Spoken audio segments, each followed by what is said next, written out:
जय हिंद दोस्तों, स्वागत है आपका अपने चैनल स्टे विथ एजुकेशन में। अगर आप पीपीएससी टीआरई 4.0 की तैयारी कर रहे हैं तो ये वीडियो आपके लिए बहुत ही इंपॉर्टेंट होने वाला है। इस वीडियो में हम लोग जीएस के 150 प्रश्न का सेट लगाएंगे जो पीटी एग्जाम के लिए बहुत ही महत्वपूर्ण होने वाला है। वीडियो को ध्यान से देखिए और हर प्रश्न का उत्तर पहले खुद से देने का प्रयास कीजिए और अंत में अपना स्कोर कमेंट में जरूर बताइएगा। तो चलिए शुरू करते हैं। पहला प्रश्न है, बल का एसआई मात्रक क्या होता है? तो इसका आंसर हो जाएगा ऑप्शन बी, न्यूटन। अगले प्रश्न की ओर चलते हैं। लिखा है, किसी वस्तु का द्रव्यमान 2 केजी है और त्वरण 3 मीटर प्रति सेकेंड स्क्वायर है, तो उस पर कितना बल लगेगा? तो हम लोग जानते हैं बल को एफ कहा जाता है, यानी कि फोर्स, और इसका फॉर्मूला होता है F into M A. M से मास, ए फॉर एक्सेलरेशन। तो मास यहाँ पे 2 दिया हुआ है और एक्सेलरेशन दिया हुआ है 3, तो टोटल हो गया 6 न्यूटन। तो इसका आंसर हो जाएगा ऑप्शन ए, 6 न्यूटन का बल लगेगा। अगले प्रश्न की ओर चलते हैं। कार्य का एसआई मात्रक क्या होता है? तो कार्य का एसआई मात्रक जूल होता है, ऑप्शन सी। अगले प्रश्न की ओर चलते हैं। किस यंत्र से विद्युत धारा मापी जाती है? तो पहला ऑप्शन है वोल्ट मीटर, दूसरा ऑप्शन है गैल्वेनोमीटर, तीसरा ऑप्शन है एमीटर। इसका सही आंसर हो जाएगा ऑप्शन सी, एमीटर के द्वारा विद्युत धारा को मापी जाती है। अगले प्रश्न की ओर चलते हैं। धातुओं में विद्युत धारा का प्रवाह मुख्यतः किस प्रकार होता है या किस कारण से होता है? तो पहला ऑप्शन है प्रोटॉन, दूसरा ऑप्शन है मुक्त इलेक्ट्रॉन, तीसरा ऑप्शन है न्यूट्रॉन। तो इसका सही आंसर हो जाएगा ऑप्शन बी, मुक्त इलेक्ट्रॉन के द्वारा होता है। अगले प्रश्न की ओर चलते हैं। ध्वनि निर्वात में क्यों नहीं चल सकती है? इस तो पहला ऑप्शन है माध्यम के कण उपलब्ध नहीं होते हैं, दूसरा ऑप्शन है निर्वात में प्रकाश नहीं होता, तीसरा ऑप्शन है गुरुत्वाकर्षण नहीं होता। तो इसका सही आंसर हो जाएगा ऑप्शन ए, माध्यम के कण उपलब्ध नहीं होते हैं। अगले प्रश्न की ओर चलते हैं।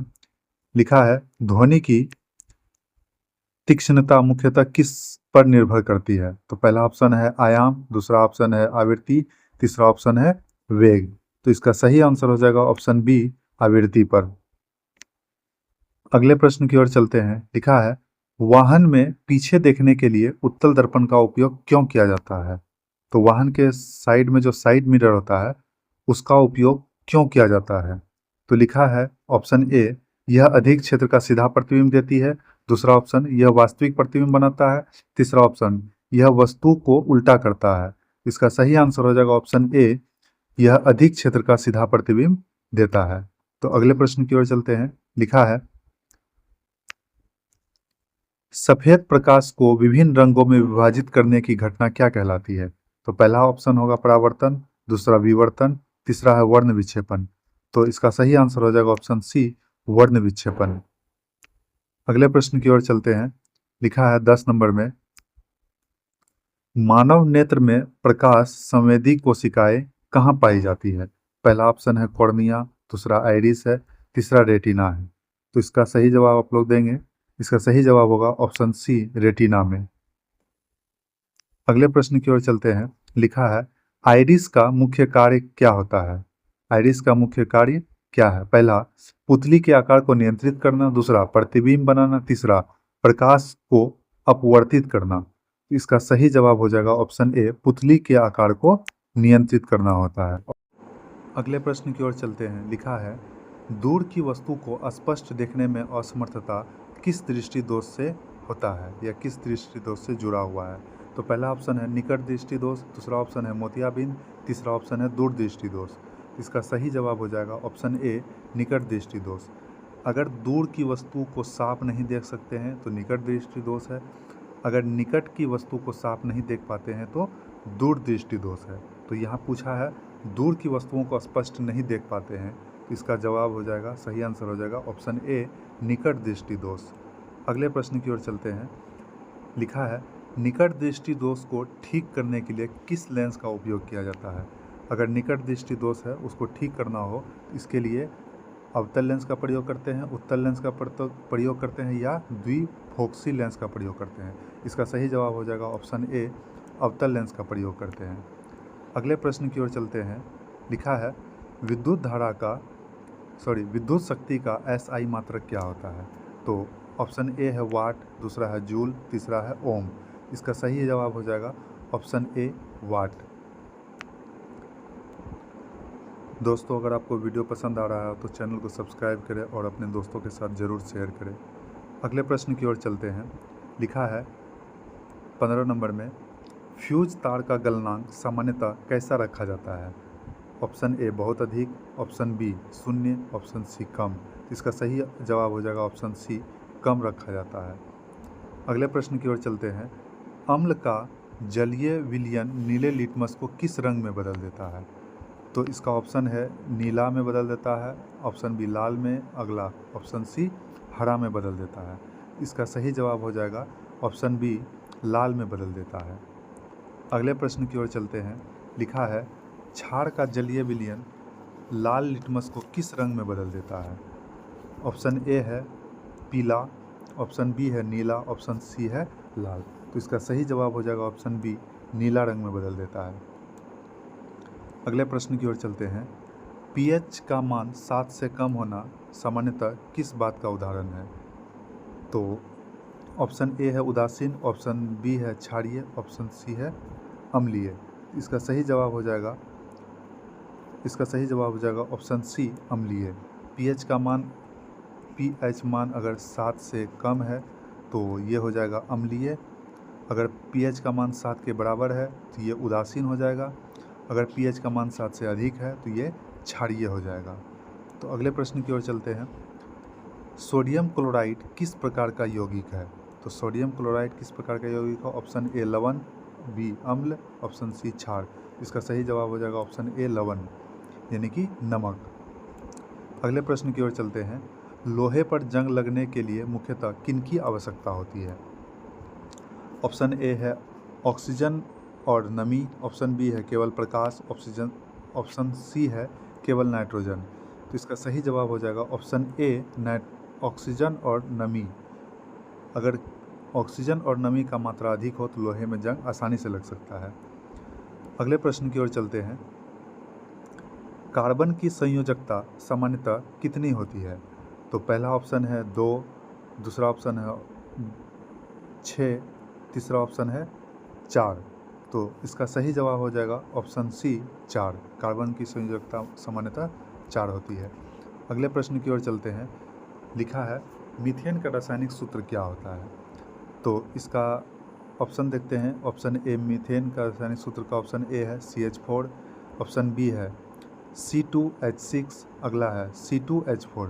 इसका सही जवाब हो जाएगा ऑप्शन ए CH4। मीथेन का सूत्र होता है CH4। अगले प्रश्न की ओर चलते हैं। लिखा है साबुन कठोर जल में कम झाग क्यों बनाता है? कठोर जल जैसे कि समुद्र का जल हो गया, जिसमें नमक की मात्रा अधिक होती है, उसको कठोर जल कहा जाता है। तो इस जल में झाग बहुत कम बनाता है या ना के बराबर होता है। इसका क्या रीज़न है? इसका आंसर होगा ऑप्शन सी कैल्शियम और मैग्नीशियम आयनों से अघुलनशील पदार्थ बनाते हैं, जिससे बहुत कम झाग उत्पन्न होता है। अगले प्रश्न की ओर चलते हैं। पौधे प्रकाश संश्लेषण के लिए मुख्यतः किस गैस का प्रयोग करते हैं? तो पौधे प्रकाश संश्लेषण की प्रक्रिया के लिए कार्बन डाइऑक्साइड गैस का प्रयोग करते हैं। प्रकाश संश्लेषण की प्रक्रिया होने के बाद वे ऑक्सीजन गैस को रिलीज करते हैं हवा में, जो हम लोग सांस के रूप में लेते हैं। अगले प्रश्न की ओर चलते हैं। पौधे में वाष्पोत्सर्जन मुख्यतः किस भाग से होता है? तो ऑप्शन ए है रंध्र, ऑप्शन बी है जड़, ऑप्शन सी है फल। इसका सही आंसर हो जाएगा ऑप्शन ए रंध्र, जिसको स्टोमाटा भी कहा जाता है। तो अगले प्रश्न की ओर चलते हैं। मानव शरीर में इंसुलिन किस ग्रंथि से स्रावित होता है? मानव शरीर में इंसुलिन किस ग्रंथि से स्रावित होता है? तो इसका ऑप्शन देखते हैं। ए है थायराइड, बी है अग्न्याशय, सी है अधिवृक्क। इसका सही जवाब हो जाएगा ऑप्शन बी अग्न्याशय से होता है। अगले प्रश्न की ओर चलते हैं। प्रश्न संख्या 27 है। लिखा है मानव शरीर में पित्त का निर्माण कहाँ होता है? तो पहला ऑप्शन है यकृत, दूसरा ऑप्शन है अग्न्याशय, तीसरा ऑप्शन है अमाशय। तो इसका सही जवाब हो जाएगा ऑप्शन ए यकृत में। मानव शरीर में पित्त का निर्माण यकृत में होता है। अगले प्रश्न की ओर चलते हैं। छोटी आंत में पचे हुए भोजन का मुख्य अवशोषण किस संरचना द्वारा बढ़ जाता है? ऑप्शन ए है एल्विओलाई द्वारा, ऑप्शन बी है नेफ्रॉन द्वारा, ऑप्शन सी है विली द्वारा। तो इसका सही जवाब हो जाएगा ऑप्शन सी, विली के द्वारा छोटे आंत में बचे हुए भोजन का अवशोषण संरचना द्वारा बढ़ जाता है। अगले प्रश्न की ओर चलते हैं। लाल रक्त कोशिकाओं में कौन सा पदार्थ ऑक्सीजन परिवहन में सहायक होता है? यानी कि आरबीसी जो होता है उसमें ऐसा कौन सा पदार्थ है जो ऑक्सीजन का परिवहन करता है? तो इंसुलिन है, हीमोग्लोबिन है या पित्त है? इसका सही जवाब हो जाएगा ऑप्शन बी, हीमोग्लोबिन। इसी वजह से अगर शरीर में हीमोग्लोबिन की मात्रा कम हो जाती है तो शरीर में ऑक्सीजन की मात्रा भी घट जाती है। अगले प्रश्न की ओर चलते हैं। लिखा है, मानव में श्वसन की मुख्य गैसीय अदला बदली कहाँ पे होती है? तो ऑप्शन ए है श्वास नली में, जहाँ से हम लोग सांस लेते हैं। ऑप्शन बी है एल्वियोलाई। ऑप्शन सी है ग्रास नली। इसका सही जवाब हो जाएगा एल्वियोलाई, ऑप्शन बी। अगले प्रश्न की ओर चलते हैं। लिखा है, पृथ्वी के घूर्णन का मुख्य परिणाम क्या होता है? पृथ्वी के घूमने के वजह से मुख्य रूप से क्या होता है? पृथ्वी जो 24 घंटे घूमते रहती है, इसके घूमने से मुख्य रूप से कौन सा परिवर्तन होता है? तो इसका सही जवाब हो जाएगा ऑप्शन ए, दिन और रात का होना। अगले प्रश्न की ओर चलते हैं। प्रश्न संख्या 32 है। लिखा है, पृथ्वी सूर्य की परिक्रमा लगभग कितने समय में पूरा करती है? तो इसका सही जवाब हो जाएगा ऑप्शन ए, 365 दिन 1/4 दिन। यानी कि पृथ्वी जो सूर्य की परिक्रमा को पूरा करता है वो एक साल में उसको टोटल 365 दिन लगता है, और 1/4 यानी कि 365 दिन यानी और 1/4 यानी कि 6 घंटा लगता है। तो 365 दिन 6 घंटा। इसी तरह से अगला साल भी 365 दिन 6 घंटा, अगला साल भी सेम 365 दिन 6 घंटा। जब चौथा साल आता है जिसमें कि 365 दिन और 6 घंटा लगता है, तो ये सब मिल करके 6, 6 12, 6 3 18, 6 4 24 यानी कि 24 घंटा पूरा हो जाता है, जो कि 24 घंटा बराबर एक दिन हो जाता है। एक दिन हो जाता है, 24 घंटा एक दिन हो जाता है। और ये अगले साल यानी कि अगले चौथे साल में ये 365 दिन के बजाय क्या हो जाता है, 366 दिन, क्योंकि एक दिन उसमें जाके ऐड हो जाता है। इसलिए हर तीसरे साल बाद 3 ईयर के बाद चौथा साल जो आता है वो लीप ईयर होता है, जिसमें फरवरी का महीना 29 दिन का होता है और वो साल टोटल 366 दिन का होता है। अगले प्रश्न की ओर चलते हैं। लिखा है, अक्षांश रेखाएं किस दिशा में खींची जाती है? तो अक्षांश दिशाएं जो होता है वो पूर्व से पश्चिम की ओर या पश्चिम से पूर्व की ओर खींची जाती है। अब अगले प्रश्न की ओर चलते हैं। लिखा है, देशांतर रेखाएं कहाँ मिलती है? देशांतर रेखाएं कहाँ मिलती है? पहला ऑप्शन है दोनों ध्रुव पर, दूसरा ऑप्शन है भूमध्य रेखा पर, तीसरा ऑप्शन है कर्क रेखा पर। तो इसका सही जवाब हो जाएगा ऑप्शन ए, ध्रुव रेखा पर। अगले प्रश्न की ओर चलते हैं। लिखा है, प्रधान मध्याह्न रेखा का मान कितना डिग्री का होता है? तो 0 डिग्री, 90 डिग्री, 180 डिग्री। तो प्रधान मध्याह्न रेखा का मान 0 डिग्री होता है, ऑप्शन ए। अब अगले प्रश्न की ओर चलते हैं। लिखा है, कर्क रेखा का अक्षांश लगभग कितना होता है, यानी कि कितना डिग्री होता है कर्क रेखा? तो ऑप्शन ए है 0 डिग्री, ऑप्शन बी है 23.5 डिग्री उत्तर, ऑप्शन सी है 66.5 डिग्री उत्तर। तो इसका सही जवाब हो जाएगा ऑप्शन बी, 23.5 डिग्री उत्तर। इसको समझते हैं। जैसे कि ये हमारी पृथ्वी है, इसके बीच से ये 0 डिग्री लाइन जाता है, जिसको हम लोग विषुवत रेखा भी कहते हैं।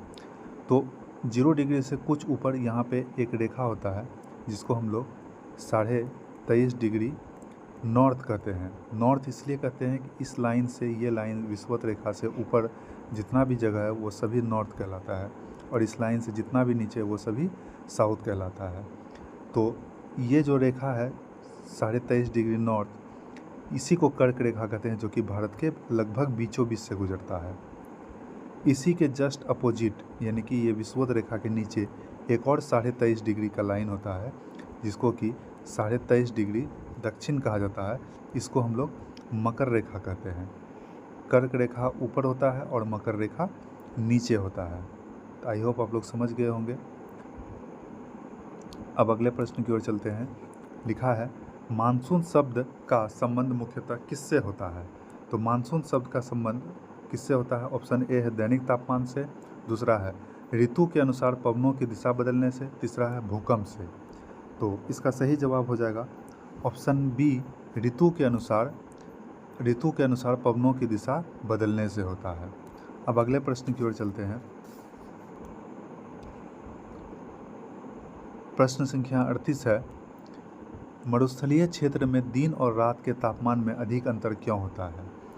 मरुस्थलीय क्षेत्र जो रेगिस्तान होता है वहाँ पे दिन के और रात के तापमान में बहुत अंतर होता है, क्योंकि दिन के तापमान में टेम्परेचर जो होता है वो बहुत हाई हो जाता है, लगभग 45 डिग्री सेल्सियस से ऊपर ही रहता है हमेशा, और रात के समय में यह तापमान बहुत नीचे आ जाता है।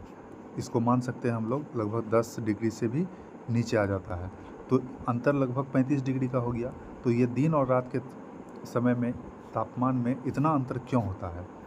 तो इसका पहला ऑप्शन है वर्षा बहुत अधिक होती है। नहीं, मरुस्थल में तो वर्षा बहुत अधिक नहीं होती, बिल्कुल नहीं। ऑप्शन बी है आर्द्रता और बादल कम होते हैं। ऑप्शन सी है समुद्र के पास होता है। ज़रूरी नहीं है कि हर मरुस्थल जो है वो समुद्र के पास ही हो। तो इसका सही जवाब होगा ऑप्शन बी, आर्द्रता और बादल कम होने की वजह से दिन और रात के तापमान में बहुत अंतर होता है।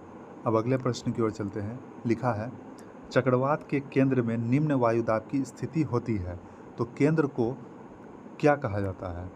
तो इसका आंसर हो जाएगा ऑप्शन ए, आंख कहा जाता है। ठीक, अगले प्रश्न की ओर चलते हैं। लिखा है, भूस्खलन का खतरा किस क्षेत्र में अधिक होता है? भूस्खलन का मतलब होता है, भूस्खलन का अर्थ होता है भूमि का स्खलन हो जाना, मतलब खिसक जाना। तो भूमि का खिसकना जो होता है वो खड़ी ढाल वाले पर्वतीय क्षेत्र में होता है, जो बहुत तीव्र ढाल वाला पर्वतीय क्षेत्र होता है। यहाँ पे जब बारिश बहुत अधिक पड़ता है तो यहाँ की मिट्टी सरक करके नीचे आ जाती है, जिसको हम लोग भूस्खलन के नाम से जानते हैं। अब अगले प्रश्न की ओर चलते हैं। भारत का सबसे दक्षिणी मुख्य भूमि बिंदु कौन सा है? तो भारत के सबसे दक्षिण में जो भूमि है उसके बारे में पूछ रहा है। पहला ऑप्शन है इंदिरा पॉइंट, दूसरा है कन्याकुमारी, तीसरा है द्वारका। तो दक्षिण का बात कर रहा है, तो दक्षिण में हो जाएगा ऑप्शन बी, कन्याकुमारी। अब अगले प्रश्न की ओर चलते हैं। लिखा है, भारत में सबसे लंबी तटीय रेखा वाला राज्य कौन सा है? तटीय रेखा मतलब समुद्र के किनारे। तो अपने देश का जो राज्य है गुजरात, इसकी तटीय रेखा जो समुद्र के किनारे की रेखा है वो सबसे लंबी है। सभी राज्यों से लंबी, सबसे अधिक लंबी इसी राज्य की है। अब अगले प्रश्न की ओर चलते हैं। लिखा है, हिमालय की सबसे बाहरी श्रेणी को क्या कहा जाता है? तो पहला ऑप्शन है शिवालिक, दूसरा ऑप्शन है हिमाद्री, तीसरा ऑप्शन है हिमाचल। तो इसका आंसर हो जाएगा ऑप्शन ए, शिवालिक कहा जाता है। अब अगले प्रश्न की ओर चलते हैं।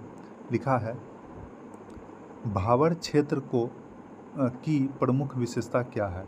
भावर क्षेत्र की प्रमुख विशेषता क्या है? ऑप्शन ए है दलदली भूमि, ऑप्शन बी है मैंग्रोव, घने मैंग्रोव, ऑप्शन सी है कंकड़ पत्थरों में नदियों का लुप्त होना। इसका सही जवाब हो जाएगा ऑप्शन सी, कंकड़ पत्थरों में नदियों का लुप्त हो जाना भावर क्षेत्र की मुख्य विशेषता है। अब अगले प्रश्न की ओर चलते हैं। क्वेश्चन नंबर 45 है। लिखा है, तराई क्षेत्र भावर के दक्षिण में अधिक नम क्यों होते हैं? तो इसका पहला ऑप्शन है वर्षा नहीं होती, दूसरा है भूमिगत जल फिर से सतह पर आ जाता है, तीसरा समुद्री ज्वार आता है। तो इसका सही जवाब हो जाएगा ऑप्शन बी, भूमिगत जल जो होता है वह फिर से सतह पर आ जाता है। अब अगले प्रश्न की ओर चलते हैं। लिखा है, भारत में चाय की खेती के लिए कौन सी दशा उपयुक्त है? दशा का बात कर रहा है, दिशा का नहीं। तो ऑप्शन ए है अत्यंत शुष्क जलवायु, ऑप्शन बी है उष्ण आर्द्र जलवायु और अच्छी जल निकासी, ऑप्शन सी है ध्रुवीय जलवायु। तो इसका सही आंसर हो जाएगा ऑप्शन बी, उष्ण आर्द्र जलवायु और जल की अच्छी निकासी, क्योंकि चाय की खेती के लिए बहुत अधिक जल चाहिए, लेकिन वह जल खेतों में जमा नहीं होना चाहिए, नहीं तो चाय के फसल को खराब कर देता है। तो इसका सही जवाब हो जाएगा उष्ण आर्द्र जलवायु और अच्छी जल निकासी। अब अगले प्रश्न की ओर बढ़ते हैं। लिखा है, कपास की खेती के लिए कौन सी मिट्टी विशेष रूप से उपयुक्त होती है? तो कपास की खेती के लिए कौन सी मिट्टी उपयुक्त होगी? ऑप्शन ए है काली मिट्टी, ऑप्शन बी है जलोढ़ मिट्टी, ऑप्शन सी है लेटराइट मिट्टी। इसका सही जवाब हो जाएगा ऑप्शन ए काली मिट्टी। हमारे देश में मुख्य रूप से काली मिट्टी जो होती है वो इधर यहाँ पे गुजरात है, ठीक, ये गुजरात हो गया, यहाँ पे महाराष्ट्र है, यहाँ गोवा है, मध्य प्रदेश है, इसके नीचे कर्नाटक, कर्नाटक के नीचे केरल है। तो काली मिट्टी मुख्य रूप से गुजरात, महाराष्ट्र और गोवा के कुछ हिस्सों और मध्य प्रदेश के थोड़े हिस्सों में पाई जाती है। तो यहीं पे कपास की खेती मुख्य रूप से होती है। अब अगले प्रश्न की ओर चलते हैं। लिखा है भारत की अधिकांश वर्षा किस मानसून से प्राप्त होती है?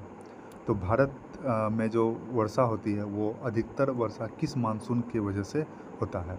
इसका पहला ऑप्शन है दक्षिण पश्चिम मानसून, दूसरा है उत्तर पूर्वी मानसून, तीसरा है पश्चिमी विक्षोभ। तो इसका सही जवाब हो जाएगा ऑप्शन ए दक्षिण पश्चिम मानसून से। अब अगले प्रश्न की ओर चलते हैं। लिखा है पश्चिमी घाट की पवनाभिमुख ढाल पर अधिक वर्षा किस कारण होती है? तो पश्चिमी घाट की बात कर रहा है, तो सबसे पहले समझते हैं कि पश्चिमी घाट किधर है।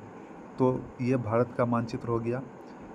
इस साइड में है ईस्ट, नीचे की साइड में है साउथ, ऊपर की साइड में है नॉर्थ, इस साइड में है वेस्ट, वेस्ट यानी कि पश्चिम।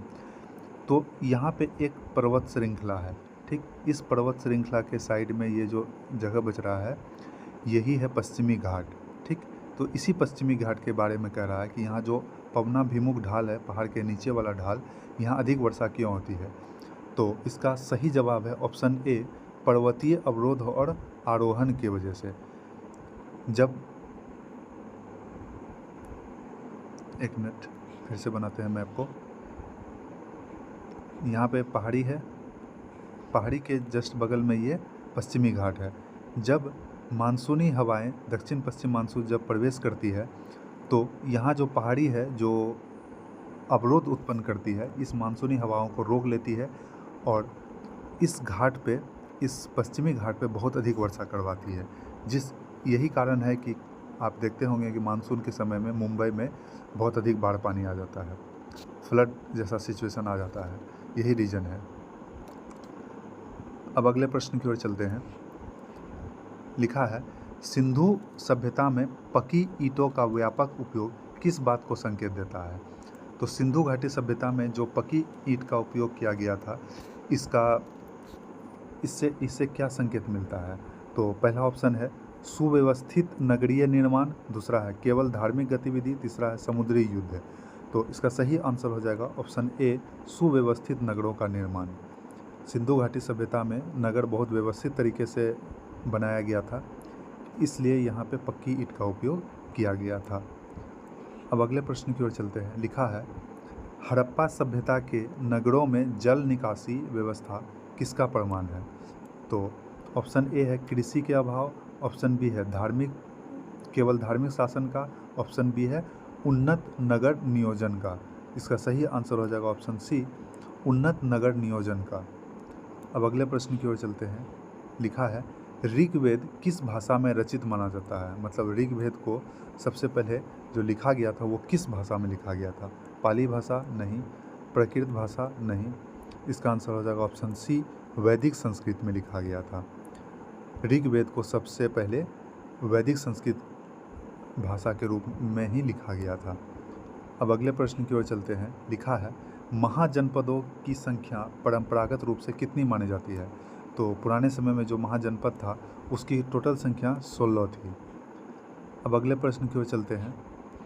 लिखा है जैन धर्म में महावीर को किस तीर्थंकर के रूप में माना जाता है?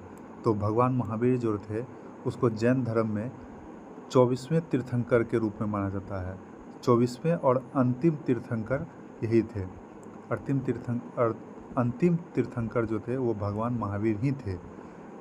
अब अगले प्रश्न की ओर चलते हैं। लिखा है गुप्त काल में किस क्षेत्र में उल्लेखनीय प्रगति हुई थी? गुप्त काल के समय किस क्षेत्र में उल्लेखनीय प्रगति हुई थी? तो ऑप्शन ए है केवल नौसैनिक युद्ध में है, ऑप्शन बी है केवल शिकार में, ऑप्शन सी है विज्ञान, गणित और कला के क्षेत्र में। तो इसका सही जवाब हो जाएगा ऑप्शन सी विज्ञान, गणित और कला के क्षेत्र में बहुत ही उल्लेखनीय प्रगति हुई थी। अब अगले प्रश्न की ओर चलते। अगला प्रश्न है, आर्यभट्ट किस क्षेत्र के लिए प्रसिद्ध था? तो पहला ऑप्शन है कला चित्रण, दूसरा ऑप्शन है संगीत, तीसरा ऑप्शन है गणित और खगोलीय विज्ञान में। तो इसका आंसर हो जाएगा ऑप्शन सी, गणित और खगोलीय विज्ञान में। आर्यभट्ट जो महान गणितज्ञ थे और खगोल वैज्ञानिक भी थे। अब अगला प्रश्न को देखते हैं। दिल्ली सल्तनत की शुरुआत सामान्यतः किस वंश से मानी जाती है? तो दिल्ली सल्तनत की शुरुआत जो हुई थी, इसका आंसर ऑप्शन है ऑप्शन ए लोदी वंश, दूसरा है गुलाम या ममलूक वंश, तीसरा है तुगलक वंश। तो इसका सही जवाब हो जाएगा ऑप्शन बी, गुलाम या फिर ममलूक वंश। अगले प्रश्न की ओर चलते हैं। प्रश्न संख्या 58। प्रश्न लिखा है, कुतुब मीनार का निर्माण आरंभ किस शासक ने कराया था? तो पहला ऑप्शन है इल्तुतमिश, दूसरा है अलाउद्दीन खिलजी, तीसरा है ऑप्शन सी कुतुबुद्दीन ऐबक। तो इसका सही आंसर हो जाएगा ऑप्शन सी, कुतुबुद्दीन ऐबक ने ही कुतुब मीनार का निर्माण शुरू करवाया था। अब अगले प्रश्न की ओर चलते हैं। लिखा है, भक्ति आंदोलन की एक प्रमुख विशेषता क्या थी? तो पहला ऑप्शन है कठोर जातीय विभाजन, अगला ऑप्शन है व्यक्तिगत भक्ति और सरल धार्मिक अभिव्यक्ति, अगला ऑप्शन है केवल राजकीय पूजा। तो इसका सही जवाब हो जाएगा ऑप्शन बी, व्यक्तिगत भक्ति और सरल धार्मिक अभिव्यक्ति। अगले प्रश्न की ओर चलते हैं। लिखा है, शेर शाह सूरी की प्रशासनिक उपलब्धियों में क्या शामिल था? तो इसका सही ऑप्शन हो जाएगा सही आंसर हो जाएगा ऑप्शन ए, सड़क और प्रशासनिक सुधार। अगले प्रश्न की ओर चलते हैं।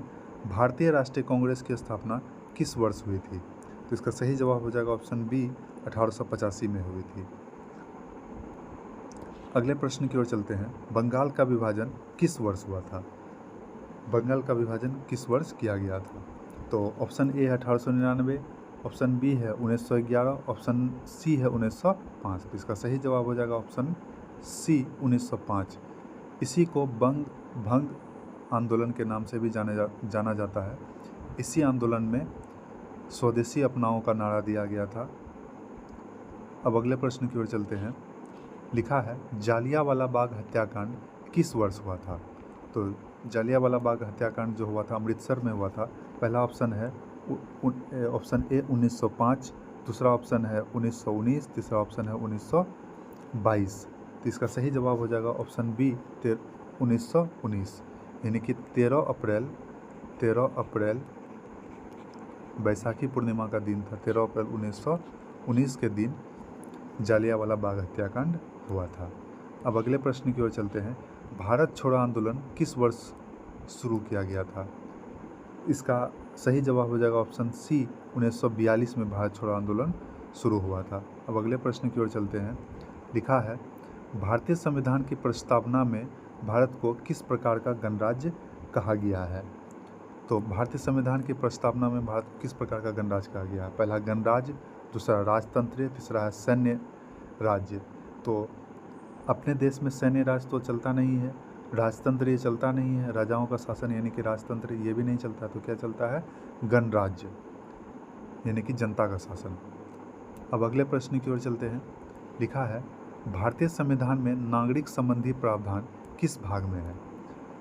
नागरिक के अधिकारों की बात किस भाग में किया गया है? पहला ऑप्शन है भाग 2 में, दूसरा ऑप्शन है भाग 1 में, तीसरा ऑप्शन है भाग 3 में। तो इसका सही जवाब हो जाएगा ऑप्शन ए, भाग 2 में नागरिक संबंधी प्रावधानों का विवरण दिया गया है। अब अगले प्रश्न की ओर चलते हैं। लिखा है, समानता का अधिकार मुख्यतः किन अनुच्छेद में दिया गया है? तो इसका पहला ऑप्शन है 12 से 13 अनुच्छेद, दूसरा है 14 से 18, तीसरा है 19 से 22। तो इसका सही जवाब हो जाएगा ऑप्शन बी, अनुच्छेद 14 से अनुच्छेद 18 तक। अब अगले प्रश्न की ओर चलते हैं। लिखा है, स्वतंत्रता का अधिकार मुख्यतः किस अनुच्छेद समूह से जुड़ा है? यानी कि स्वतंत्रता का अधिकार संविधान के किस अनुच्छेद में दिया गया है? तो पहला ऑप्शन है 14 से 18, दूसरा ऑप्शन है 23 से 24, तीसरा ऑप्शन है 19 से 22। तो इसका सही आंसर हो जाएगा ऑप्शन सी, अनुच्छेद 19 से अनुच्छेद 22 तक दिया गया है। अब अगले प्रश्न की ओर चलते हैं। लिखा है, शोषण के विरुद्ध अधिकार किन अनुच्छेद से संबंधित है? शोषण के विरुद्ध अधिकार जो है वो अनुच्छेद 23 और 24 से संबंधित है। अब अगले प्रश्न की ओर चलते हैं। प्रश्न संख्या 70 है। लिखा है, धर्म की स्वतंत्रता से संबंधित अधिकार किस अनुच्छेद में दिया गया है? धार्मिक स्वतंत्रता का अधिकार जो है वो अनुच्छेद 19 से लेकर के अनुच्छेद 22 तक में दिया गया है। अब अगले प्रश्न में चलते हैं। प्रश्न संख्या 71 कहता है, संवैधानिक उपचार का अधिकार किस अनुच्छेद में दिया गया है? संवैधानिक उपचार का अधिकार अनुच्छेद 21 में दिया गया है। अब अगले प्रश्न की ओर चलते हैं। लिखा है, राज्यपाल की नियुक्ति कौन कर सकता है?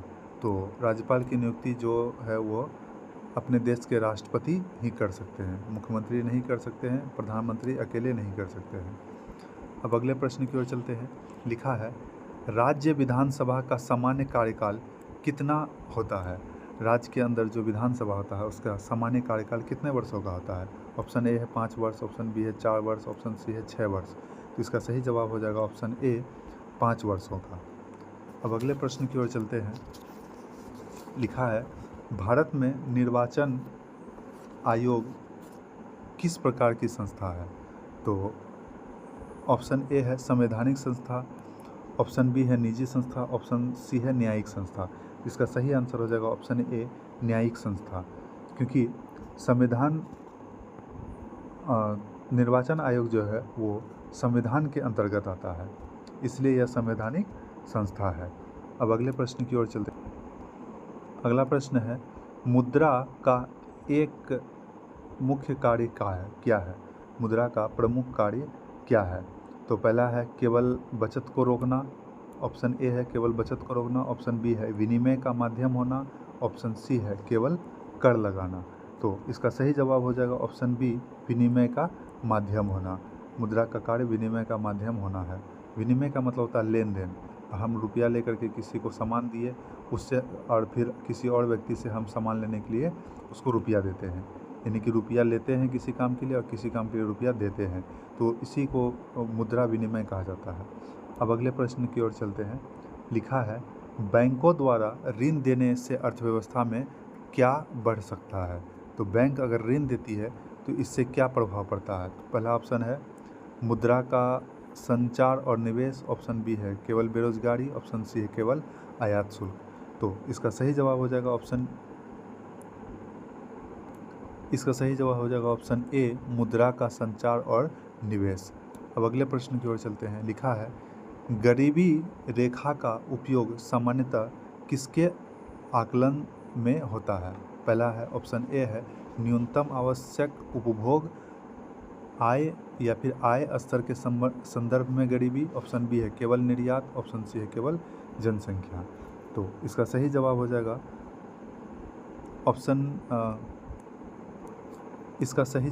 ऑप्शन ए न्यूनतम आवश्यक उपभोग या फिर आय स्तर के संदर्भ में गरीबी। इससे ही गरीबी रेखा का आकलन किया जाता है। अब अगले प्रश्न की ओर चलते हैं। कृषि में हरित क्रांति मुख्यतः किससे जुड़ी थी? तो कृषि में जो हरित क्रांति हुआ था वो फसलों के अत्यधिक उत्पादन से संबंधित था। फसलों के उत्पादन से संबंधित जो था वो हरित क्रांति से था, इसलिए इसका आंसर हो जाएगा ऑप्शन डी इनमें से कोई नहीं। अब अगले प्रश्न की ओर चलते हैं। लिखा है, सकल घरेलू उत्पाद में घरेलू क्षेत्र का उत्पादन किस आधार पर शामिल होता है? तो पहला ऑप्शन है उत्पादन का देश की सीमाओं के भीतर होना, ऑप्शन बी है केवल नागरिकता, ऑप्शन सी है केवल निर्यात। तो इसका सही जवाब हो जाएगा ऑप्शन ए उत्पादन का देश की सीमाओं के भीतर का होना सकल घरेलू उत्पाद क्षेत्र के अंतर्गत आता है। अब अगले प्रश्न की ओर चलते हैं। लिखा है, बजट में सरकार का व्यय आय से अधिक होने की स्थिति पर कैसी स्थिति बनेगी? अगर व्यय जो है वो आय से अधिक हो जाए, यानी कि खर्च जो है वो बढ़ जाए और आय यानी कि इनकम जो है वो घट जाए, अगर ऐसा स्थिति होता है तो क्या होगा? पहला है राजस्व अधिकोष होगा, ऑप्शन बी है व्यापार अधिकोष होगा, ऑप्शन सी है राजकोषीय घाटा जैसी स्थिति हो जाएगा। तो इसका सही जवाब हो जाएगा ऑप्शन सी राजकोषीय घाटा जैसी स्थिति। अगर खर्च अधिक हो जाएगा, आय कम हो जाएगा तो राजकोषीय घाटा होगा। अगले प्रश्न की ओर चलते हैं। लिखा है वनों की कटाई से मृदा पर क्या प्रभाव पड़ता है। जब बहुत अधिक मात्रा में वन को काटा जाता है तो इससे मृदा पर क्या प्रभाव पड़ता है। अपर्दन हमेशा घटता है, अपर्दन बढ़ सकता है, मिट्टी स्वतः बनती है। जब पेड़ अधिक मात्रा में हम लोग काट लेते हैं तो इससे क्या होता है, अपर्दन बढ़ने लगता है। अपर्दन का होने का मतलब होना, अपर्दन का बढ़ जाना, इसका मतलब होता है मिट्टी अधिक से अधिक मात्रा में कट के बह जाना या हवाओं के माध्यम से उड़ जाना। अब अगले प्रश्न की ओर चलते हैं। लिखा है जैव विविधता का सबसे उपयुक्त अर्थ क्या है। तो जैव विविधता का सबसे उपयुक्त अर्थ होगा ऑप्शन बी, जीवों की विविधता जैव विविधता से संबंधित है। अगले प्रश्न की ओर चलते हैं। लिखा है राष्ट्रीय उद्यान में सामान्यतः संरक्षण का स्तर कैसा होता है। जहाँ भी राष्ट्रीय उद्यान होता है वहाँ पे जो किसी भी चीज़ का संरक्षण होता है वो किस स्तर का होता है। तो ऑप्शन ए है किसी भी गतिविधि की पूर्ण स्वतंत्रता, बिल्कुल गलत। ऑप्शन बी है वन्य जीव और आवास का कड़ा संरक्षण। ऑप्शन सी है केवल खनन की अनुमति। खनन मतलब वहाँ पे खुदाई करना कोई भी खनिज निकालने के लिए, तो यह भी गलत है। तो ऑप्शन क्या हो जाएगा, बी सही हो जाएगा, वन्य जीव और आवास का कड़ा संरक्षण। अगले प्रश्न की ओर चलते हैं। लिखा है वनों को कार्बन सिंक क्यों कहा जाता है। तो इसका पहला ऑप्शन है वे कार्बन डाइऑक्साइड को अवशोषित कर लेते हैं। ऑप्शन बी है वे केवल ऑक्सीजन रोकते हैं। ऑप्शन सी वे कार्बन बनाते हैं। तो कार्बन सिंक मतलब कार्बन का अवशोषण कर लेना। तो इसका सही जवाब हो जाएगा option A, way carbon dioxide का अवशोषण कर लेते हैं। इसी वजह से अधिक से अधिक पेड़ों को लगाना चाहिए ताकि अधिक से अधिक मात्रा में कार्बन डाइऑक्साइड को अवशोषित कर ले पेड़ पौधा और वातावरण स्वच्छ हो जाए। अगले प्रश्न की ओर चलते हैं। लिखा है वर्षा जल यानी कि जल संरक्षण में वर्षा जल संचयन का प्रमुख लाभ क्या है। जब बारिश होता है उस जल को संचित करना का मुख्य कार्य क्या होता है या उसका मुख्य लाभ क्या है। ऑप्शन ए है भूजल पुनर्भरण में सहायता, भूमि के अंदर के जल को बढ़ाना, भूजल को प्रदूषित करना नहीं, भूमि के जल को प्रदूषित करना नहीं, वर्षा को रोकना ये भी नहीं। ऑप्शन ए है भूजल पुनर्भरण में सहायता या सहायक होना। तो अगले प्रश्न की ओर चलते हैं। लिखा है बिहार का अधिकांश भाग किस प्रकार के मैदान में स्थित है। तो बिहार का जो लगभग मैदान है वो गंगा का जलोढ़ मैदान है। ठीक, बिहार जो इस तरह से है उसका ज़्यादातर मैदान जो है वो कैसा है, जलोढ़ मिट्टी से बना हुआ है, गंगा का जलोढ़ मिट्टी से बना हुआ है। अगले प्रश्न की ओर चलते हैं। लिखा है बिहार की प्रमुख नदी गंगा राज्य को मोटे तौर पर कितने भागों में बांटती है। तो बिहार में जो गंगा नदी है वो बिहार को मुख्य रूप से दो भाग में बांटती है। ऑप्शन सी उत्तर और दक्षिण में बांटती है। बिहार जो है वो इस तरह से है तो गंगा नदी ऐसे आकर के इधर की ओर निकल जाती है। तो ऊपर वाला भाग जो ये है ये उत्तर बिहार है और ये जो है दक्षिण बिहार है। ठीक है, तो गंगा नदी जो है वो बिहार को मुख्य रूप से उत्तर और दक्षिण हिस्सों में बांट देती है। अब अगले प्रश्न की ओर चलते हैं। लिखा है राजगीर किस ऐतिहासिक क्षेत्र से विशेष रूप से जुड़ा हुआ है। तो इसका पहला ऑप्शन है मगध क्षेत्र, ऑप्शन बी है मिथिला, ऑप्शन सी है अंग जो है वो भागलपुर के क्षेत्र को कहा जाता है। इसका सही आंसर हो जाएगा ऑप्शन ए, मगध क्षेत्र से जुड़ा है। अब अगले प्रश्न की ओर चलते हैं। लिखा है बोध गया का प्रमुख धार्मिक महत्व किस कारण से है। तो पहला ऑप्शन है सिख गुरुद्वार द्वारा, गलत है। ऑप्शन बी है बुद्ध को ज्ञान की प्राप्ति से संबंधित स्थान। ऑप्शन सी है जैन तीर्थंकर जन्म स्थल। तो ऑप्शन सी बिल्कुल गलत है, ऑप्शन बी हो जाएगा इसका सही आंसर। बुद्ध को ज्ञान की प्राप्ति यहीं पे हुई थी, बोध गया में ही। अगले प्रश्न की ओर चलते हैं। लिखा है शेर शाह सूरी का मकबरा कहाँ स्थित है। तो इसका सही जवाब हो जाएगा ऑप्शन सी, सासाराम में। अगले प्रश्न की ओर चलते हैं। लिखा है पटना का प्राचीन नाम पाटलिपुत्र किस साम्राज्य के विकास से विशेष रूप से जुड़ा हुआ है। तो इसका पहला ऑप्शन होगा चोल वंश, ऑप्शन बी है मगध, तीसरा है ऑप्शन सी कुषाण। तो इसका सही आंसर हो जाएगा ऑप्शन बी, मगध साम्राज्य से जुड़ा हुआ है। अगले प्रश्न की ओर चलते हैं। लिखा है बिहार में सोन नहर प्रणाली का मुख्य उद्देश्य क्या है। तो सोन नहर प्रणाली का मुख्य उद्देश्य सिंचाई है। अगले प्रश्न की ओर चलते हैं। लिखा है, बिहार की अर्थव्यवस्था में कृषि का महत्व अधिक होने का प्रमुख कारण क्या है? तो बिहार की अर्थव्यवस्था में कृषि का सबसे अधिक महत्व होने का सबसे अधिक कारण है, मुख्य कारण है उपजाऊ जलोढ़ मिट्टी और ग्रामीण आबादी का होना। अगले प्रश्न की ओर चलते हैं। लिखा है, यदि किसी संख्या का 15% 45 है तो संख्या क्या होगा? तो 15% जो है वो 45 है, यानी कि ये जो 45 है वो 15% का मान है।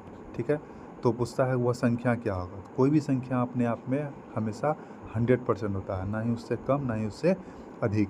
तो परसेंट से परसेंट कट जाएगा, 15 से 3 बार में 45, तो इसका 3 को 100 से गुना कर देंगे तो यानी कि 300 हो जाएगा। तो इसका सही जवाब हो जाएगा ऑप्शन सी 300। अगले प्रश्न की ओर चलते हैं। लिखा है 95 नंबर में, एक वस्तु को, कोई वस्तु है जिसको 900 में बेचने पर 10% का लाभ होता है, तो क्रय मूल्य बताइए। 900 रुपया में बेच रहे हैं तो उस पर 10% का लाभ प्राप्त होता है, तो क्रय मूल्य बताइए। तो कोई भी वस्तु जब हम खरीदते हैं तो उसका कीमत हमेशा 100% होता है, ना ही उससे अधिक ना ही उससे कम होता है। तो जब हम 100% में खरीदे तो हमको 10% का लाभ हुआ, तो इसका मतलब 100% तो खरीदने वाला था यानी कि क्रय मूल्य था, और 10% का लाभ हुआ, 10% का लाभ हुआ, तो कितना हो गया? 110%। तो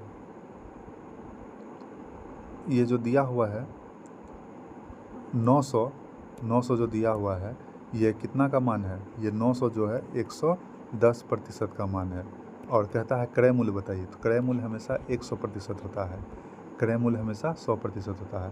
तो इसको कटाएंगे, परसेंट से परसेंट कट जाएगा, 1 0 से 1 0, तो ऊपर हो गया 9 पर 1 2 और 3 0, 3 0 हो गया, डिवाइडेड बाय 11।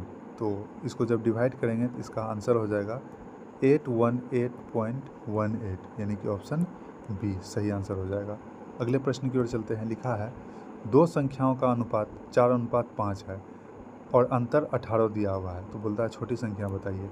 अनुपात दिया हुआ है 4:5, इसको अगर हम मान ले 4x अनुपात 5x, तो इसके बीच का अंतर कितना हो जाएगा? 1x का, और ये इसका जो संख्या में मान दिया हुआ कितना दिया है? 18, यानी 1x का मान हो जाएगा 18। ठीक है, तो हमसे क्या पूछा है? छोटी संख्या क्या होगा? तो ये दोनों में छोटी संख्या कौन सा है?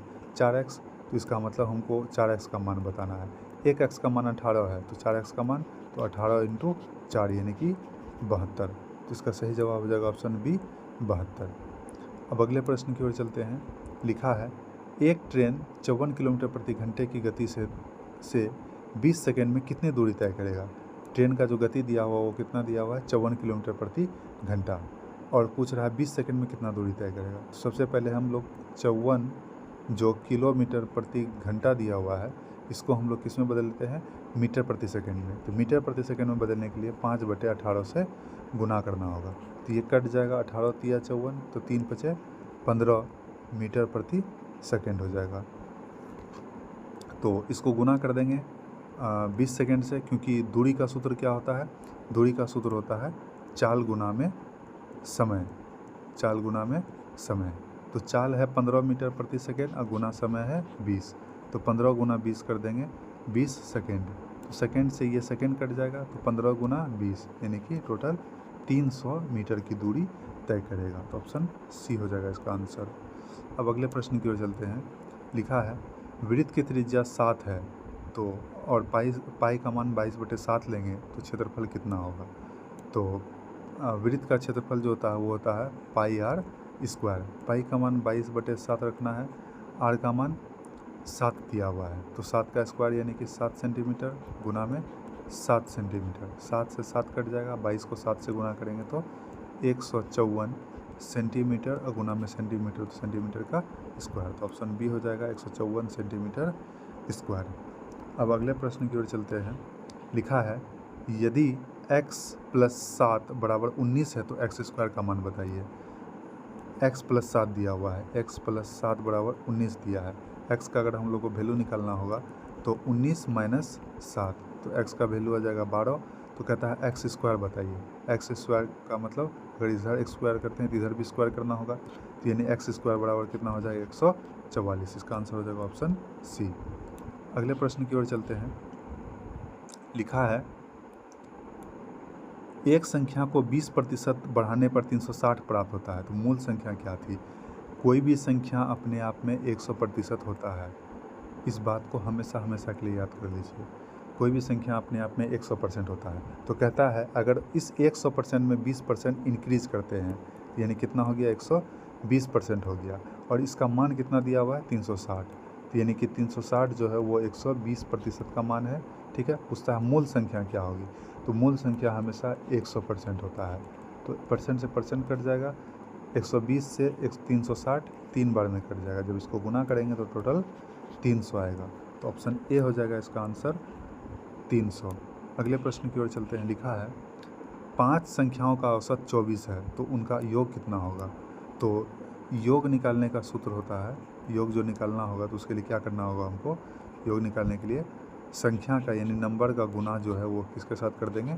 एवरेज के साथ। तो नंबर 5 है और एवरेज है 24, तो ये हो जाएगा 120। तो इसका आंसर हो जाएगा ऑप्शन बी 120।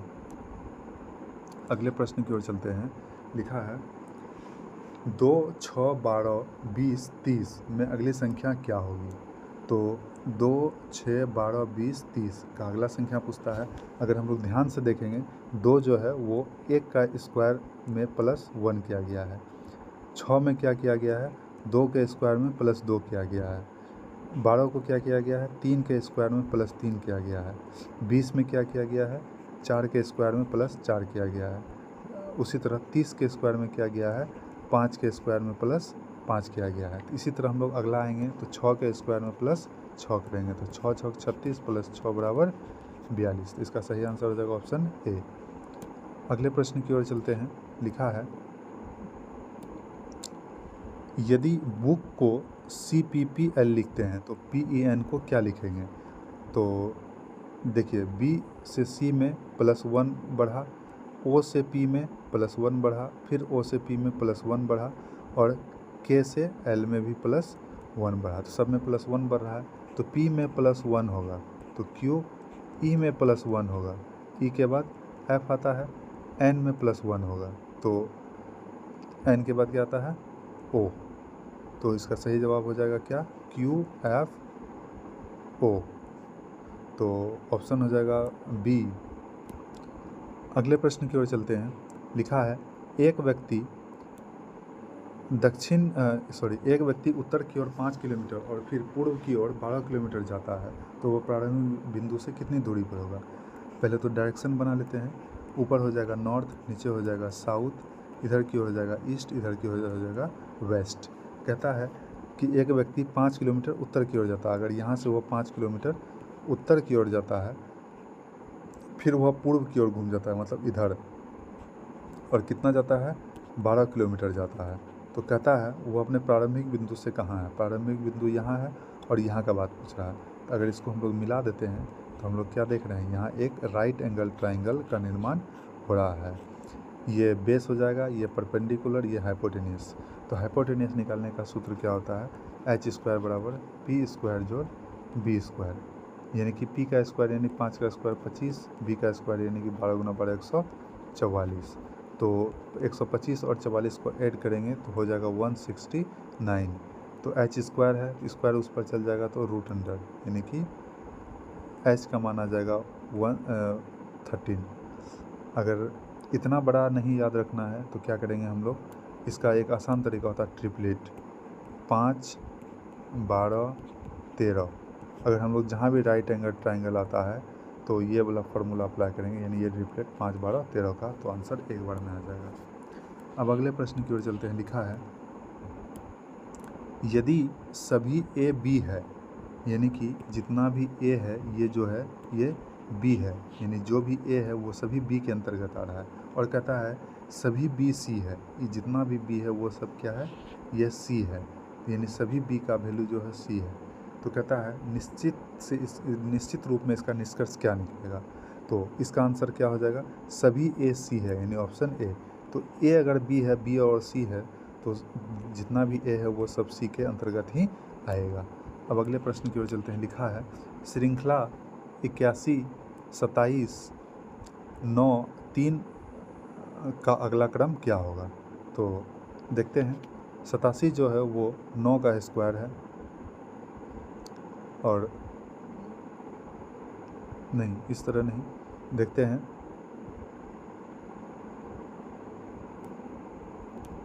हाँ, अब समझते हैं। अगर हम लोग इसको देखेंगे, अगर हम लोग यहाँ एक रखते हैं, जहाँ क्वेश्चन मार्क है वहाँ अगर हम लोग एक रखते हैं, तो एक को अगर 3 बार गुना करते हैं तो 3 आता है, 3 को 3 बार गुना करेंगे तो 9, 9 को 3 बार गुना करेंगे तो 27, 27 को 3 बार गुना करेंगे तो 81। तो यहाँ ऐसा कौन सा संख्या हो, यानी एक ऐसा संख्या है जिसको यहाँ रखते हैं तो ये पूरा श्रृंखला सेट हो जाता है। इसका सही आंसर हो जाएगा ऑप्शन ए, 1। अगले प्रश्न की ओर चलते हैं। लिखा है घड़ी में 3 बजे घंटे और मिनट की सुई के बीच कितना डिग्री का कोण बनेगा। अगर हम लोग इसको फिगर से देखते हैं तो ये एक घड़ी बनाए, यहाँ पे बजेगा 12, यहाँ पे 3, 6, इधर में 9। तो कहता है कि जब घड़ी में पूरा का पूरा 3 बज रहा हो तो घंटे और मिनट की सुई कितने डिग्री का कोण बनाएगी। तो घंटे का सुई जो होगा वो 12 पर होगा, और मिनट की सुई कहाँ होगी, 3 पर। सॉरी, मिनट का सुई होगा 12 पर, घंटे की सुई होगी 3 पर। तो कह रहा है कि इन दोनों के बीच कितने डिग्री का कोण बनेगा। तो ये दोनों के बीच कितने डिग्री का कोण बन रहा है, 90 डिग्री का। यहाँ पे एक राइट एंगल ट्राइंगल बन रहा है। इसका सही आंसर हो जाएगा ऑप्शन सी, 90 डिग्री। अब अगले प्रश्न की ओर चलते हैं। लिखा है एक कक्षा में राहुल ऊपर से 12वें, ठीक है, कक्षा जो है वो ऊपर से 12वें स्थान पे है और नीचे से 18वें स्थान पे है। तो कहता है इस कक्षा में कुल कितने विद्यार्थी हैं। तो दोनों को अगर जोड़ देंगे 12 + 18 तो हो जाएगा 30, 30 में एक माइनस कर देंगे तो हो जाएगा 29। अब एक क्यों माइनस किए, तो शुरू ऊपर से लेकर के जो 12वां नंबर पे है वो राहुल आता है। यहाँ पे 12वां नंबर पे राहुल आता है, और अगर पीछे से हम लोग गिनती करें तो वो 18वें नंबर पे राहुल ही आता है। तो राहुल का गिनती 2 बार हो गया, इसलिए उसमें से एक उसका माइनस कर दीजिए, 29। इसका आंसर हो जाएगा ऑप्शन सी, 29। अगले प्रश्न की ओर चलते हैं। लिखा है यदि आज का दिन सोमवार है तो 45 दिन बाद कौन सा दिन होगा। आज सोमवार है, 45 दिन बाद करता है, तो 45 को आराम से 7 से भाग दे देंगे, कितना आएगा, 7 × 6 = 42, 6 दिन 3 घंटा मान लेते हैं इसको, 6.3 आएगा। तो अगर दिन का सप्ताह का शुरुआत सोमवार से हो रहा है तो 6 सप्ताह बाद भी सप्ताह का शुरुआत सोमवार से ही होगा, यानी कि 6 सप्ताह बाद जो होगा वो दिन क्या होगा, पहला दिन सोमवार ही होगा, ठीक। तो उसमें 3 ऐड कर देंगे, सोमवार के बाद मंगल, बुध और गुरु। इसका सही जवाब हो जाएगा ऑप्शन बी, गुरुवार। अगले प्रश्न की ओर चलते हैं। लिखा है संसाधन का विवेकपूर्ण उपयोग क्यों आवश्यक है। किसी भी संसाधन का जो हम लोग उपयोग करते हैं वो विवेकपूर्ण करना चाहिए, यानी कि सही इस्तेमाल करना चाहिए संसाधन का। आखिर ऐसा क्यों, इसका सही जवाब हो जाएगा ऑप्शन ए, संसाधन सीमित है और भविष्य के लिए भी आवश्यक है। अगले प्रश्न की ओर चलते हैं। सतत कृषि का एक उद्देश्य क्या है। तो इसका सही जवाब हो जाएगा ऑप्शन सी, उत्पादन के साथ प्राकृतिक संसाधनों का संरक्षण करना ही सतत कृषि का एक उद्देश्य होता है। अगले प्रश्न की ओर चलते हैं। लिखा है लोकतांत्रिक शासन में स्वास्थ्य, स्वतंत्र और निष्पक्ष चुनाव क्यों महत्वपूर्ण है। इसका सही जवाब हो जाएगा ऑप्शन बी, जनता को प्रतिनिधि चुनने का अवसर देना। हर 5 साल में इलेक्शन होता है तो उसमें यही होता है कि जनता जो होता है अपने प्रतिनिधि यानी रिप्रेजेंटेटिव्स को सेलेक्ट करता है, उसको वोट करके उसको जिताता है। अब अगले प्रश्न की ओर चलते हैं। लिखा है सत्ता के बंटवारे का लाभ क्या होता है। अगर किसी की सत्ता का बंटवारा होता है तो इसका लाभ क्या होता है। तो इसका आंसर हो जाएगा ऑप्शन बी, विभिन्न समूह की भागीदारी और संतुलन को बढ़ाना। अगला प्रश्न है सत्ता के बंटवारे का एक लाभ क्या है। तो इसका सही जवाब हो जाएगा ऑप्शन बी, विभिन्न समूह की भागीदारी और संतुलन को बढ़ाना। अब अगले प्रश्न की ओर चलते हैं। लिखा है मुद्रण संस्कृति के आधुनिक समाज में किसे बढ़ावा दिया गया है? पहला ऑप्शन है विचार और सूचनाओं के व्यापक प्रयास को। ऑप्शन बी है सूचना के प्रसरण को रोकना। अगला ऑप्शन है साक्षरता को घटाना। तो इसका सही जवाब हो जाएगा ऑप्शन ए, विचार और सूचनाओं के व्यापक प्रसार को। अब अगले प्रश्न की ओर चलते हैं। लिखा है औद्योगिकीकरण के साथ शहरीकरण क्यों बढ़ गया? जैसे ही औद्योगिकीकरण हुआ तो शहरीकरण भी बढ़ गया। इसका जो मुख्य रीज़न है वो क्या है? ऑप्शन ए, लोगों को औद्योगिक या उद्योग में रोजगार के अवसर मिलने लगे, ठीक, जिससे शहरीकरण बढ़ता चला गया। गांव के लोग जो शहर में आकर बसते गए, जिससे शहरीकरण बढ़ता चला गया। अब अगले प्रश्न की ओर चलते हैं। लिखा है वैश्वीकरण में उपभोक्ताओं को किस प्रकार का लाभ मिल सकता है? तो इसका पहला ऑप्शन है विकल्पों की संख्या कम होना। दूसरा ऑप्शन है वस्तुओं और सेवाओं के अत्यधिक विकल्प मिलना। ऑप्शन सी है सभी स्थानीय उपलब्ध उत्पादक का बंद हो जाना। इसका सही जवाब हो जाएगा ऑप्शन बी, वस्तुओं और सेवाओं के अत्यधिक विकल्प का मिलना। अब अगले प्रश्न की ओर चलते हैं। लिखा है उपभोक्ता को बिल या रसीद लेना क्यों उपयोगी है? जब भी हम लोग दुकान में सामान खरीदते हैं तो हम लोग को बिल लेना क्यों ज़रूरी है? इससे होगा कि जब भी हम लोग सामान खरीदेंगे तो खरीदने का प्रमाण मिलेगा और कभी कंप्लेन करना हो तो उसके लिए वो सहायक होगा। तो इसका आंसर हो जाएगा ऑप्शन बी। अब अगले प्रश्न की ओर चलते हैं। लिखा है सहकारी संस्था का मूल विचार क्या है? तो इसका आंसर हो जाएगा ऑप्शन बी, सदस्यों का सामूहिक हित और सहयोग करना। अगले प्रश्न की ओर चलते हैं। लिखा है संगठित क्षेत्र के श्रमिकों को सामान्यतः क्या लाभ मिल सकता है? संगठित क्षेत्र का जो श्रमिक है उसको किस तरह का लाभ मिलता है? इसका आंसर हो जाएगा ऑप्शन बी, निश्चित सेवा शर्त और सामाजिक सुरक्षा जैसी सुविधाओं का मिलना। अगले प्रश्न की ओर चलते हैं। लिखा है बेरोजगारी का अर्थ क्या है? अगला प्रश्न है बेरोजगारी का अर्थ क्या है? तो इसका आंसर हो जाएगा ऑप्शन ए, काम करने के इच्छुक और सक्षम व्यक्ति को काम ना मिलना को ही क्या कहते हैं? बेरोजगारी कहते हैं। अगले प्रश्न की ओर चलते हैं। लिखा है मौसमी बेरोजगारी किस क्षेत्र में अधिक देखी जा सकती है? मौसमी बेरोजगारी जो है सबसे अधिक जो होता है वो कृषि के क्षेत्र में, यानी कृषि जैसे मौसमी कार्यों में मौसमी बेरोजगारी अधिक से अधिक मिलता है। अगले प्रश्न की ओर चलते हैं। लिखा है प्राथमिक क्षेत्र का उदाहरण क्या है? तो प्राथमिक क्षेत्र जो होता है वो कृषि से संबंधित होता है। प्राथमिक क्षेत्र जो होता है वो कृषि से संबंधित होता है। अब अगले प्रश्न की ओर चलते हैं। लिखा है द्वितीयक क्षेत्र मुख्यतः किससे संबंधित होता है? तो द्वितीयक क्षेत्र जो होता है वो इसका सही जवाब हो जाएगा ऑप्शन ए, कच्चे माल का विनिर्माण में रूपांतरण करना ही द्वितीयक क्षेत्र का मुख्य उद्देश्य होता है। अब अगले प्रश्न की ओर चलेंगे, जिसमें लिखा है तृतीयक क्षेत्र का उदाहरण क्या है? तो पहला ऑप्शन है कृषि, दूसरा बैंकिंग सेवा, तीसरा खनन। इसका सही जवाब हो जाएगा ऑप्शन बी, बैंकिंग सेवा। अब अगले प्रश्न की ओर चलते हैं। लिखा है सार्वजनिक क्षेत्र का मुख्य उद्देश्य केवल लाभ कमाना क्यों नहीं होता? सार्वजनिक क्षेत्र जो भी है उसका मुख्य उद्देश्य सिर्फ लाभ कमाना नहीं होता। क्यों? क्योंकि सार्वजनिक क्षेत्र सेवाओं और सामाजिक कल्याण को भी महत्व मिलता है। अगले प्रश्न की ओर आते हैं। प्राकृतिक संसाधन का संरक्षण किसका दायित्व है? तो प्राकृतिक जो संसाधन है उसका संरक्षण सभी के साथ के लिए होना चाहिए, सरकार को, समुदाय को और नागरिक सभी को। तो इसका आंसर हो जाएगा ऑप्शन सी। अब अगले प्रश्न की ओर चलते हैं। लिखा है वन्यजीव के संरक्षण के लिए गलियारे यानी कि कॉरिडोर्स क्यों महत्वपूर्ण है? तो इसका आंसर सही हो जाएगा ऑप्शन बी, नहीं, इसका आंसर हो जाएगा ऑप्शन ए, वे आवास को जोड़कर जीवों की आवाजाही में मदद करते हैं। अब अगले प्रश्न की ओर चलते हैं। लिखा है जल प्रदूषण में जैविक अपशिष्ट बढ़ने से क्या होता है? जब जल प्रदूषण में जैविक अपशिष्ट बढ़ जाता है तो इससे क्या होता है? ऑप्शन ए, घुलित ऑक्सीजन की संख्या घट जाती है।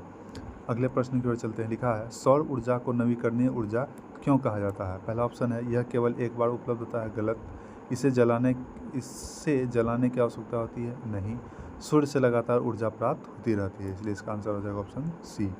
अगले प्रश्न की ओर चलते हैं। लिखा है बिहार की जलवायु मुख्यतः किस प्रकार की है, यानी कि अपने बिहार की जो जलवायु वो कैसा है। इसका आंसर हो जाएगा ऑप्शन बी, उष्णकटिबंधीय मानसूनी जलवायु, यानी कि हमारा जलवायु जो हो मुख्य रूप से मानसून पर निर्भर है अपने बिहार की जलवायु। अगले प्रश्न की ओर चलते हैं। लिखा है बिहार में गंगा के उत्तरी या फिर उत्तर का मैदान मुख्यतः किस प्रकार की मिट्टी से बना है। बिहार जो इस तरह से मानचित्र है बिहार का मिलता जुलता ऐसा ही, तो इसमें ये जो गंगा नदी है इसका ऊपरी भाग जो है ये उत्तर है, ठीक, और यह भाग जो है वो दक्षिण है। तो कहता है कि जो उत्तर का मैदान है, ये जो मैदान है उत्तरी मैदान, ये मुख्यतः किस मिट्टी से बना है। तो ये अपने बिहार का जो उत्तरी मैदान है ये मुख्य रूप से जलोढ़ मिट्टी से बना हुआ है, क्योंकि यहाँ बहुत सारी नदियाँ आकर के गंगा नदी में मिलती है, जो कि हर साल बाढ़ पानी लाती है, जिससे जलोढ़ मिट्टी हर साल फैल जाता है।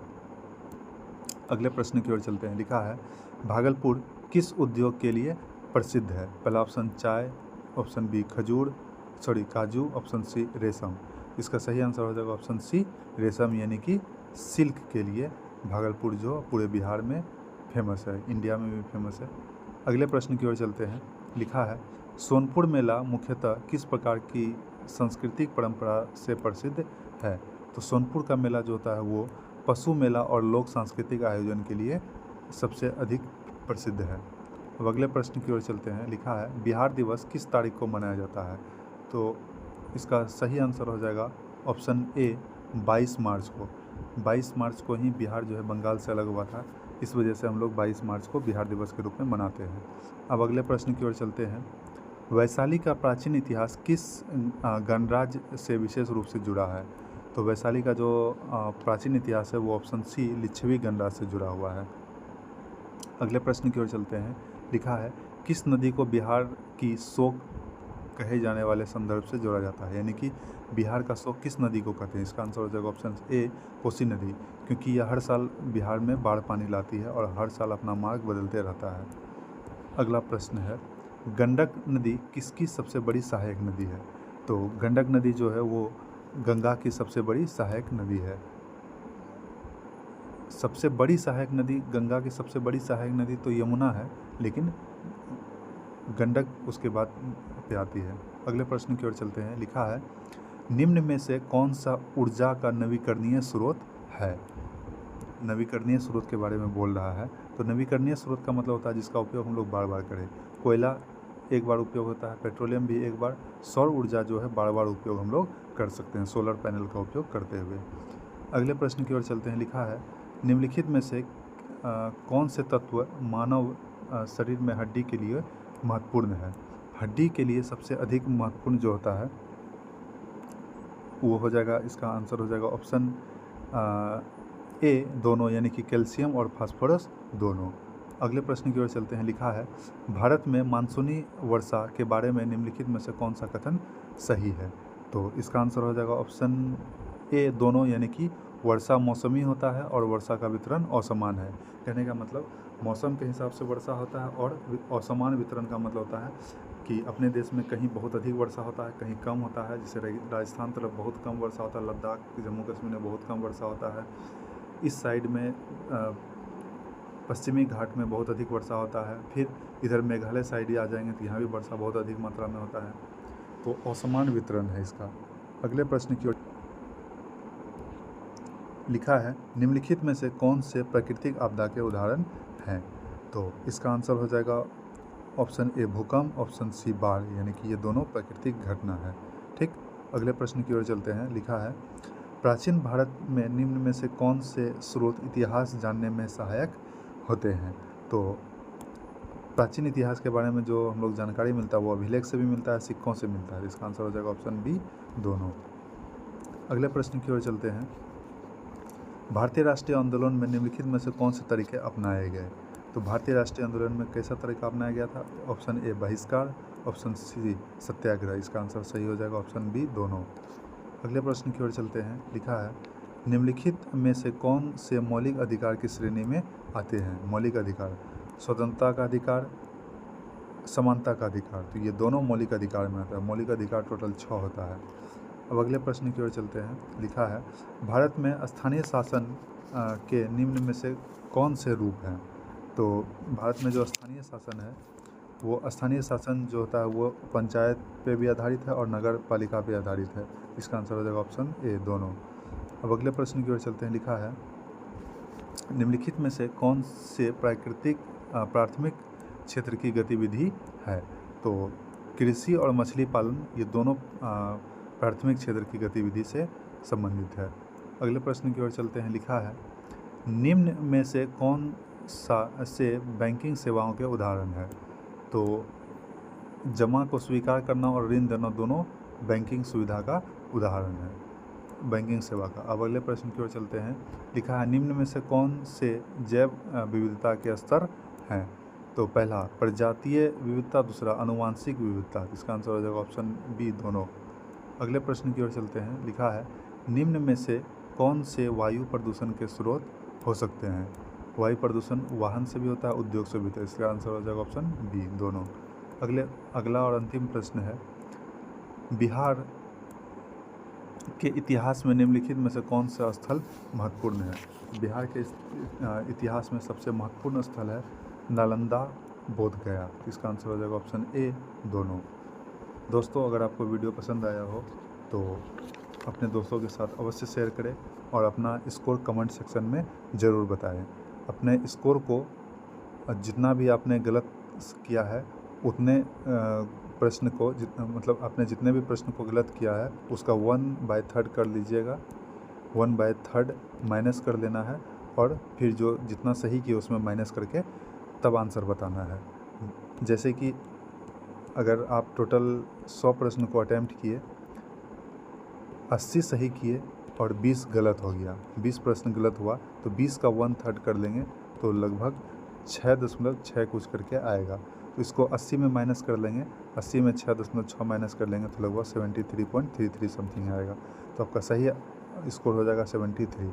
तो इसको यही आपको कमेंट में लिखना है। थैंक यू दोस्तों।